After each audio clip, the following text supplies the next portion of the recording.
everybody. Welcome back to Freedom, Flexibility, and Finances. I'm your co-host, Chris Angel, here with your host, Peter Weller. Peter, hello. Hey, again. Chris. Good to see you today. I thought I'd try a different way to do the intro. It's always pretty much the same, but I was changing up my tonality there.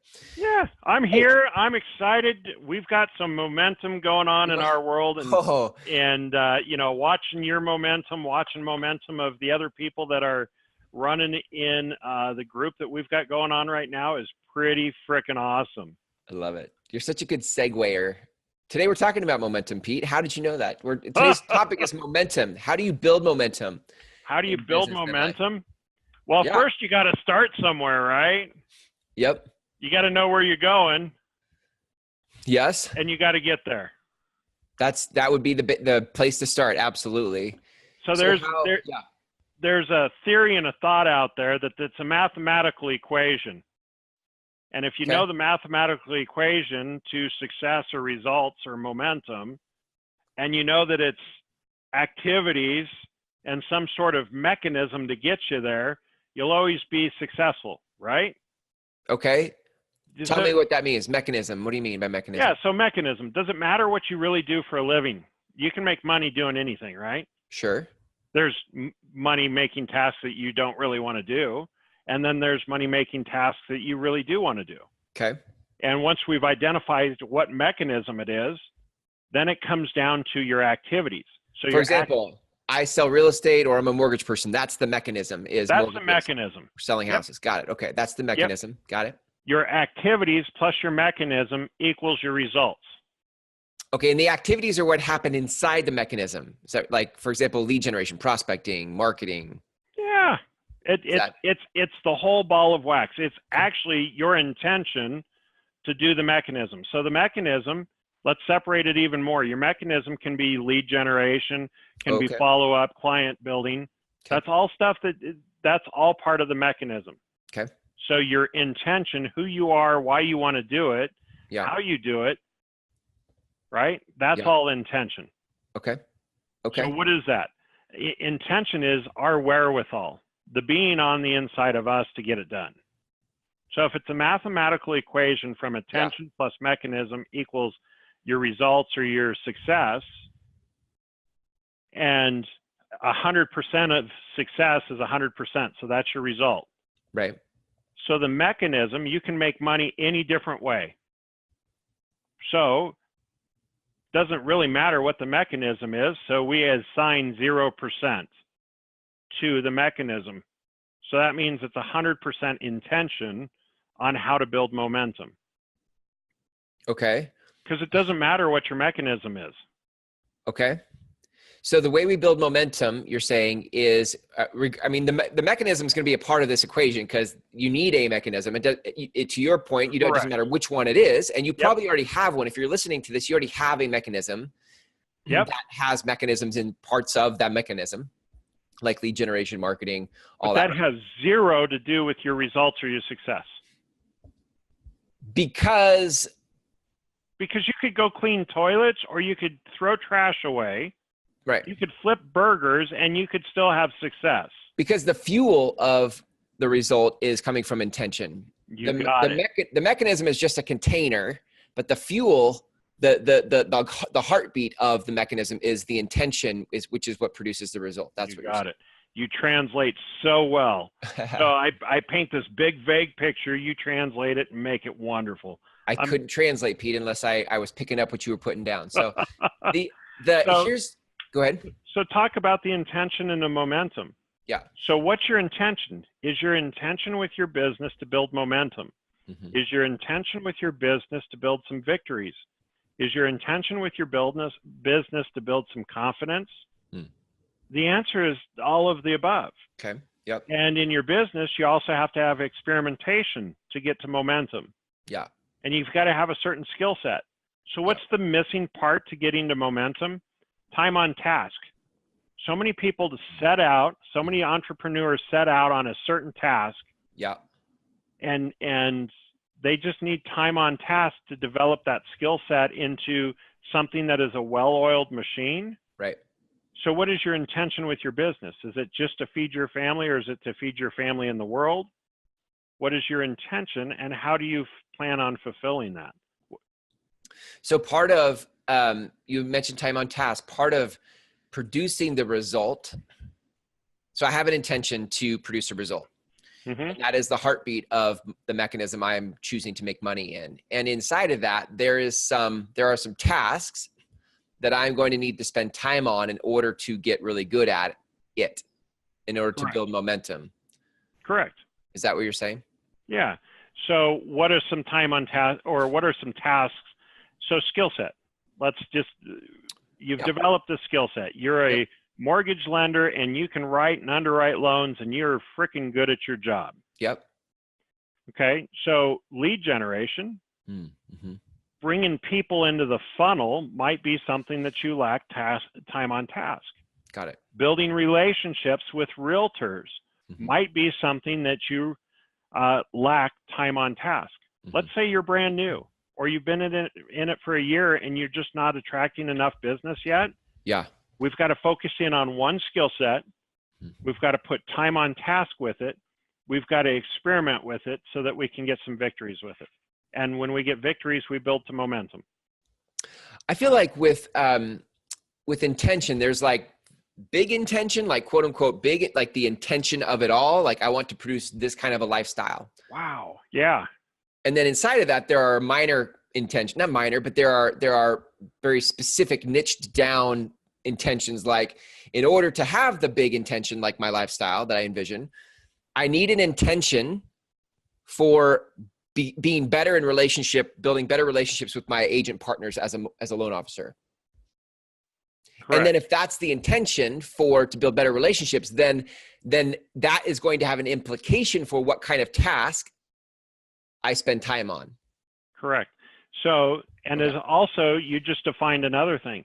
You want to build a relationship with the realtor. So that means that you're not wanting to be transactional with real estate agents. Yeah. So could you be transactional and still be as successful?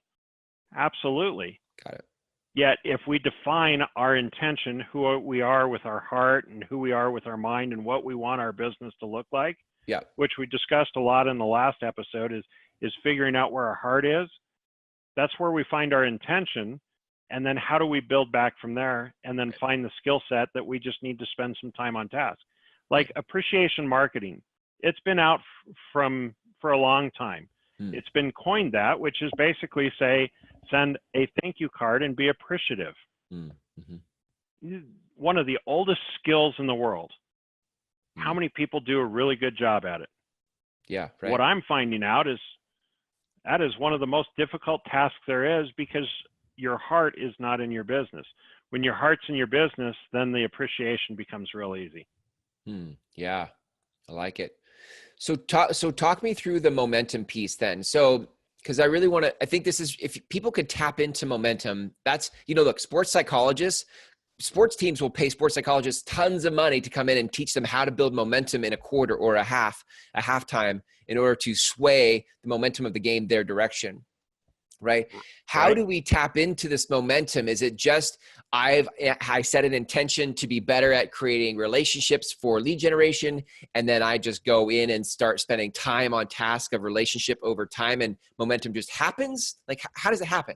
Well, here's since I'm an airplane nut, I absolutely love the analogy of airplanes. Okay. So my intention next week is to land in Grand Rapids, Michigan, so that I can go to a coach's retreat, and I've got to go get on an airplane, and that airplane has to have fuel, and so the mechanism is the airplane. Yeah. I've got to get to the airport. That's part of the mechanism. Right. My desire to get there is because there's a coach's retreat where I'm going to learn some new skill sets and build some relationships. Yeah.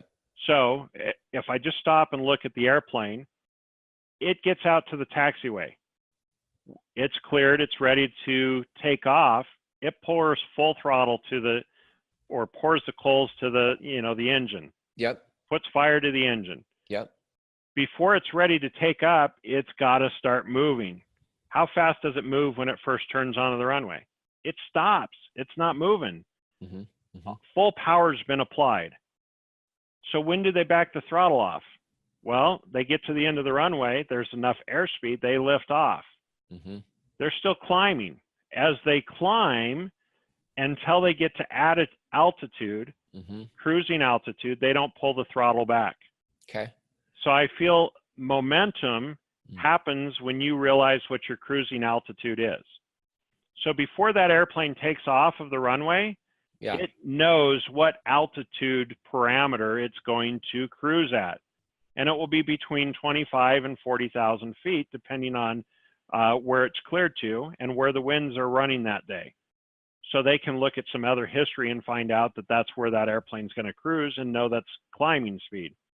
So it takes a lot more fuel to get up to cruising altitude, and that's the time on task. So from the time you start to the time you reach your altitude, you're full throttle, and your time on task. So momentum is a byproduct of doing the work. Correct.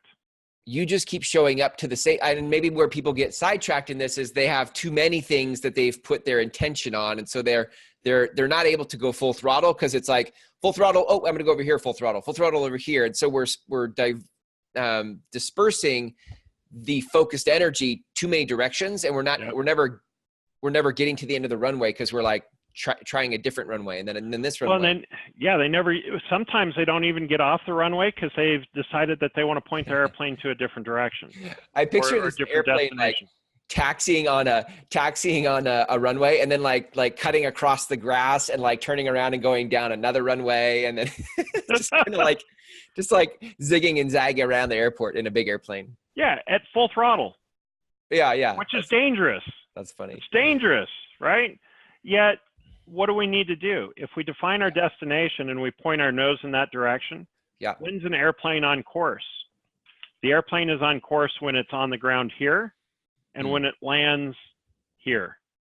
Other than that, there's a lot of micro adjustments that are being made for it to stay on target. Same thing happens in business. Right. Yeah.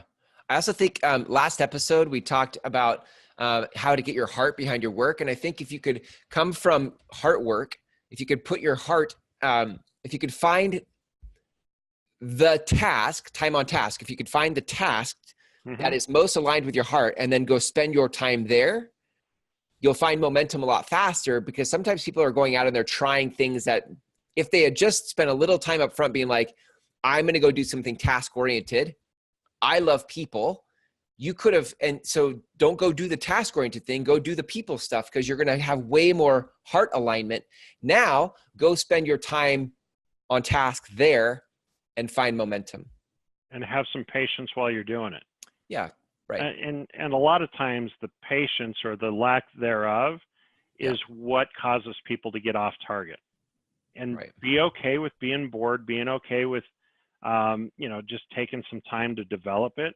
It's okay. If it's truly where your heart is and it's what you want to do and you're operating in your energy level, then time on task is the best way to get there. And that's sometimes what we're lacking.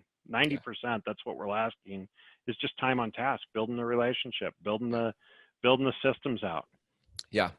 Well, so there you go. So there you have it, people. How to build momentum in your business is by finding the task and then spending time on task until you have momentum. And I think it's so good because I've done this so many times where I'll just sidetrack myself.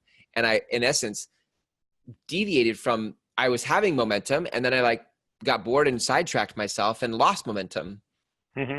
I think people quit before they actually arrive at cruising altitude. Yeah. And you need to get to cruising altitude before you quit. It's good. Yeah. Because at least you're at altitude and you can cruise at that for a while before you have to land. Right. That's good, Pete. It's good. Any last minute wisdom on building momentum? Just take your time, know what you're looking for and be okay with small, minute adjustments or major adjustments. As long as your momentum and your clarity on where you want to go is still the same, be okay if the vehicle changes. Yeah. Okay. I like it. Yeah. Thanks, Pete. Another great episode. If people want to reach out to you and sort of have you help them build their momentum in their business, where can they reach you? Easiest way to get a hold of me is through my website. Schedule a 30 or 60-minute call with me. www.kindalikepete.com. www.kindalikepete.com. And let's have a conversation and have some fun. Awesome. Pete, awesome. Thank you so much. And we'll catch you next time. Absolutely. Have a good one.